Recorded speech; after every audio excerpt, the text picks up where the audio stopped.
So Pam, tell me how the whole journey started. If you could summarize in a couple of, I don't know, minutes or paragraphs, everything else, why did you and Martin decide to start Brookfarm in the first place?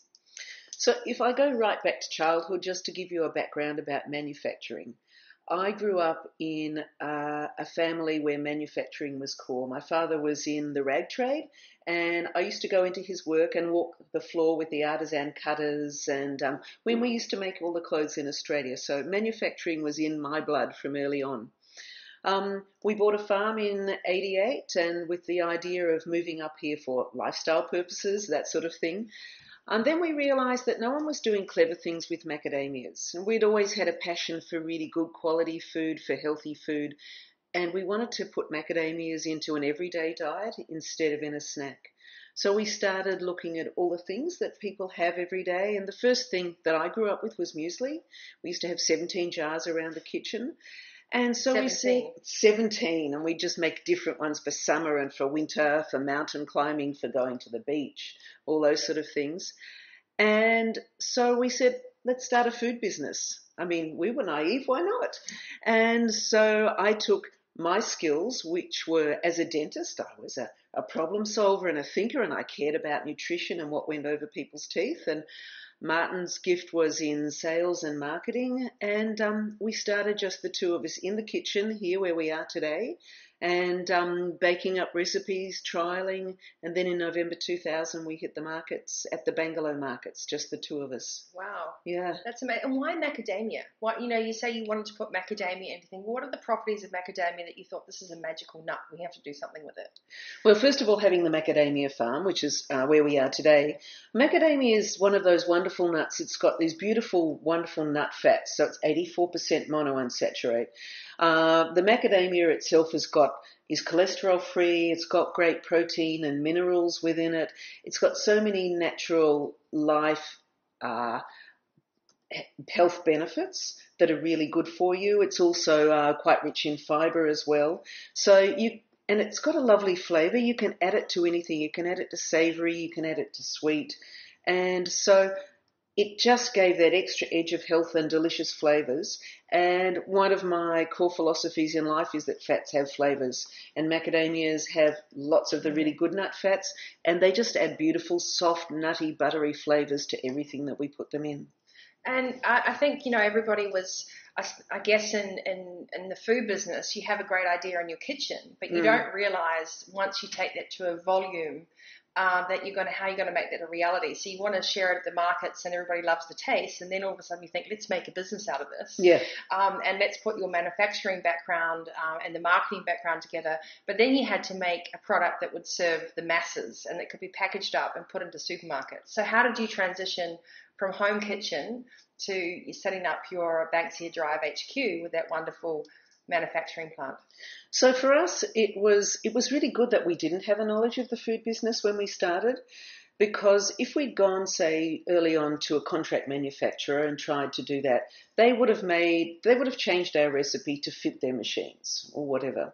Whereas we started with a recipe, and for us to make it work, we had to make it the way we wanted to. So the recipe hasn't changed from when it was in my kitchen when we first started to today, when we can produce up to 20 tons of muesli a week.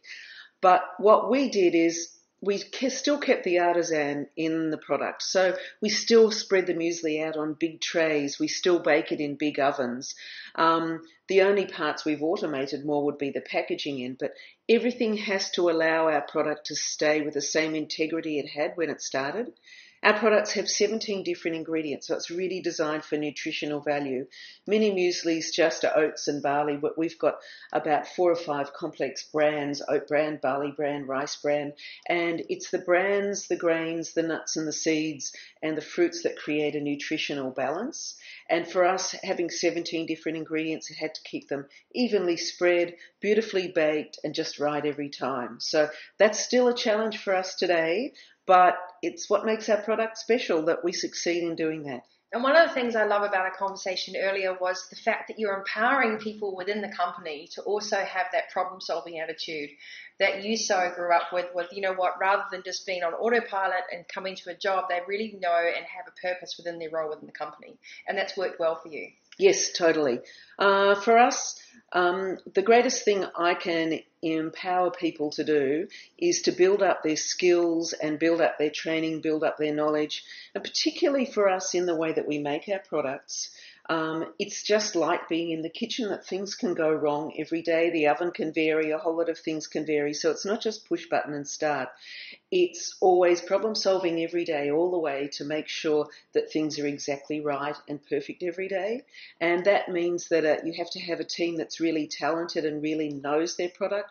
And that comes from training and working together as a team. It doesn't come from telling someone what to do. They have to have the passion for it, just like we do. Well, I think that's one of the biggest challenges as entrepreneurs, is having a drive and a passion and a love of your product, and to keep the quality, but to sustain that quality when you grow and you need new staff, it takes leadership and the ability to connect with your team. When I first walked into Brookfarm 2 years ago, everyone was sitting down together having lunch. It was very family orientated.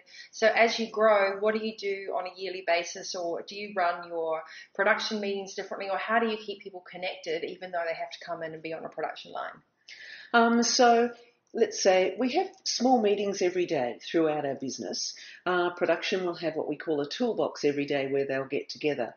We'll have someone, say, come from sales and marketing, go to one of those toolboxes each week, so we make sure we share that information.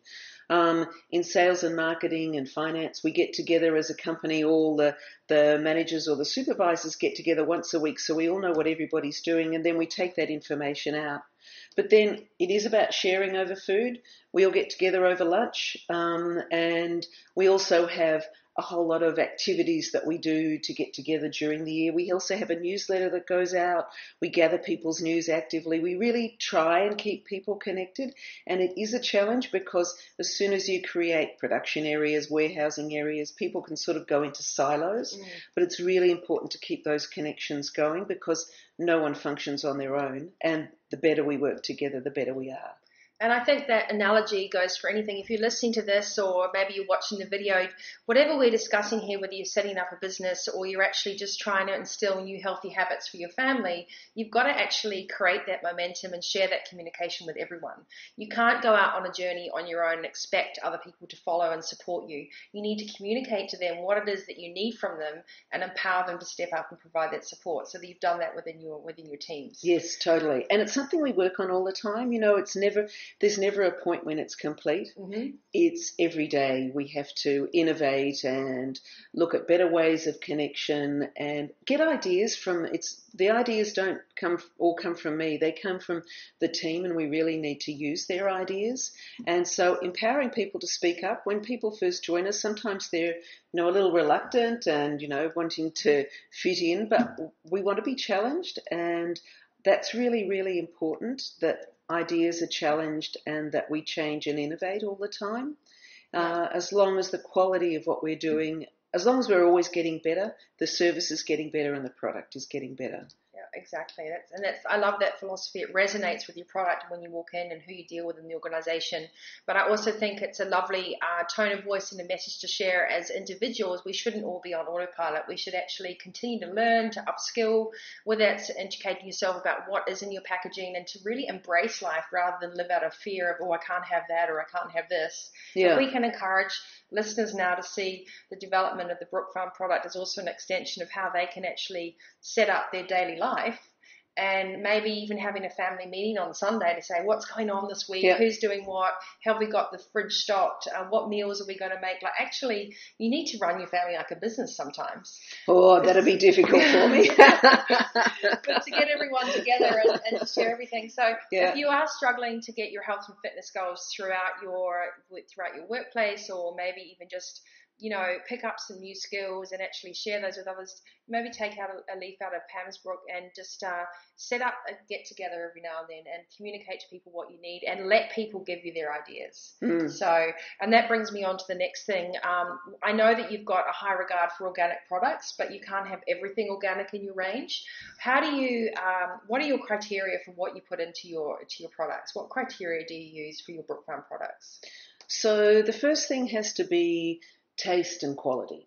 So we'll choose an ingredient based on taste and quality, and what will fit with when we're combining ingredients together. And the health benefits are key. We're not looking necessarily for the latest fad. We're looking for the truth behind the product. Is it really going to do me good? And if it's going to really do me good, but it tastes atrocious and no one's going to eat it every day, then I'm not going to use it either. The next most important thing is, if we can find an Australian supplier of quality, then we will always pursue that, because Australia's got a great clean green farming history, and so we'll always look for a local product. If we have to go overseas, then again we have to go back along the supply chain and make sure that it's grown well, that it's grown sustainably, that it's grown ethically, that the way it's produced, also they look after the workers and that sort of thing. So there's very few products that we actually source from overseas at all. I can tell you a little story about buckwheat. When we first started, we sourced Australian buckwheat. Then it just died away. And then I found a buckwheat grower in Parkes in New South Wales. And it took us probably 9 years until we could work together. And then there was the Japanese tsunami, and suddenly the Japanese stopped taking buckwheat. And he said, I'll sell it to you now if you like. And I said, yeah, we'll take it. He said, you just have to prepay for the crop a year ahead so that the farmers can plant more the next year and they know it's going to be there. And we said, oh, that's a big commitment. But we said, yes, we'll do it, because we were really committed to an Australian product. And now the buckwheat we get is all Australian, coming from central New South Wales, and it's just a brilliant crop. So we've really got a commitment to working with great suppliers and making them sustainable as well. Well, you're really subsidising that farm to keep going. Yeah. Basically, yeah. give them the product. We have to build their business. Yeah. We have to make them viable. And so it's really important that all along the line, every partner in the making of a product is rewarded so that they can be sustainable and make a quality product. I don't want them taking shortcuts with our product. I don't want them, growing and using inappropriate farm practices. I want sustainable farm practices that are good for the land and land care and all of those sort of things. And how do you actually check up on that sort of how do you check up on those sorts of things as well? So we've got a strong QA team. Will, our son, heads up the quality assurance team, and he's got about 2 or 3 people that work with him. So we do supplier visits and go and visit them and audit them. We have also a whole paper trail that people have to complete as well. But to go and visit somebody, that's the best way. Exactly, face to face. Yeah, you can talk the talk, but you have to walk the walk. Yeah. So that's really important. And I think, before we wrap up, I wanted to try and keep our interviews really short and punchy, but I know we're going to do quite a few today. So the first thing is, when you had this vision so many moons ago, where are you now, and what is your next vision within the business?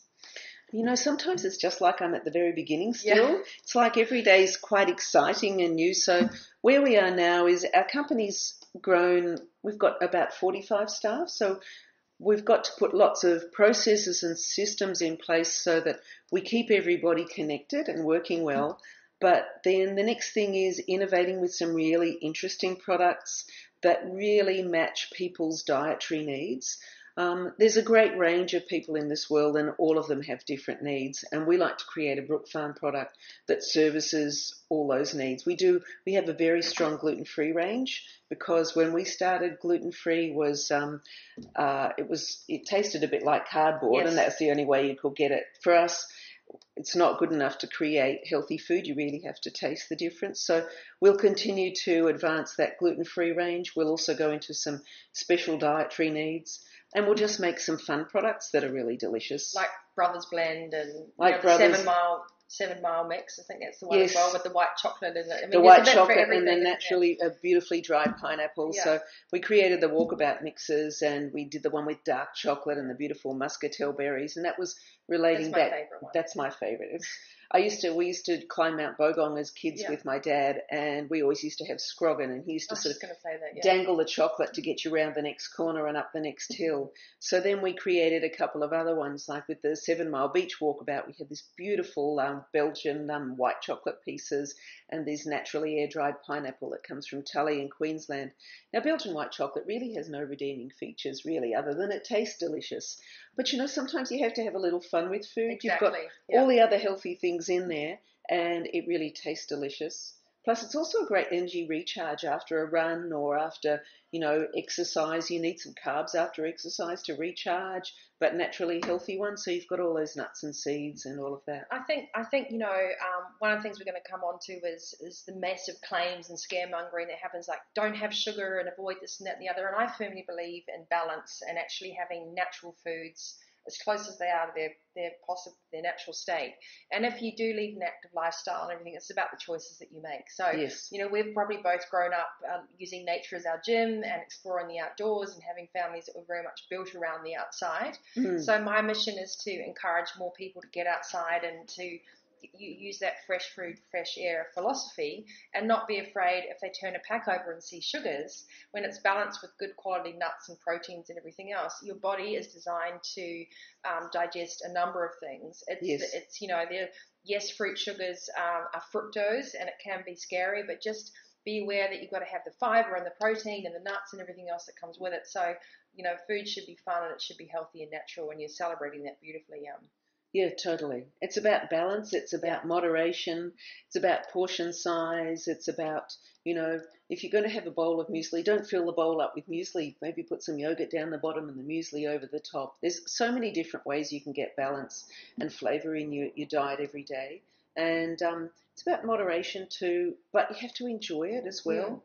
It's not a chore. It's not a chore. Exactly. Yeah, food, we exist with food. It's not like a pill we take. No, it's something nourishing and essential.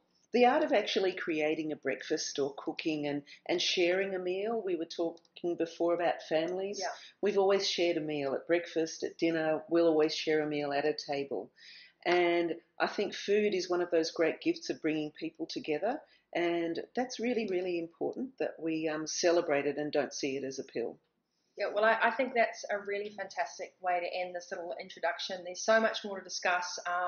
But first of all, I just want to thank Pam for giving us a little bit of a sneak preview into the world of Brookfarm, how it all started, what their essence is for running a family company with global domination, but never actually losing sight of the quality and authenticity that goes into the brand, and that resonates with everything. So I look forward to following up with you on our next podcast together with Pam when we talk about conscious living and living the life that you actually want. Balancing healthy living. You're a heli skier, you love the outdoors, but knowing that not everyone has to live like that. So we have to make choices and possibility, and people should be informed. So we can't wait to bring that discussion to you. There'll be more information and the show notes on this podcast, so you can go onto the vitalitycoach.com.au. Don't forget brookfarm.com and brookfarm.com.au. Brookfarm.com.au. So brookfarm.com.au has all these amazing products. You can buy my favorite, which is the macadamia oils as well. I travel always with Walkabout Mix. If you think you can't take food into different countries, think again, because everything is packaged up properly as well, as long as you care. It's a really fantastic way to keep travel fit as well. And I think you're available in Australia, New Zealand, and the US. Australia, New Zealand. We've got an online store in the US, and we sell our oils in the US in the Whole Food stores over there. And we've also got a great online store in Australia. So if someone can't find our products, they can always order it direct from us, and we'll send to them anywhere. And we'll be putting a special code up as well that you can get your first sort of Brookfarm purchase. We'll put a special code up together. If you're listening to this podcast or watching this video, it'll be on the screen and on the show notes as well, so you can enjoy a special treat and try out some of my favorite products, which I'll be listing there. And I'll get Pam's top tips on how to create the ideal breakfast. Layering your muesli is number one, I think. Yes, so, definitely. Thanks so much, Pam. Pleasure. Lovely to be here today. Thanks.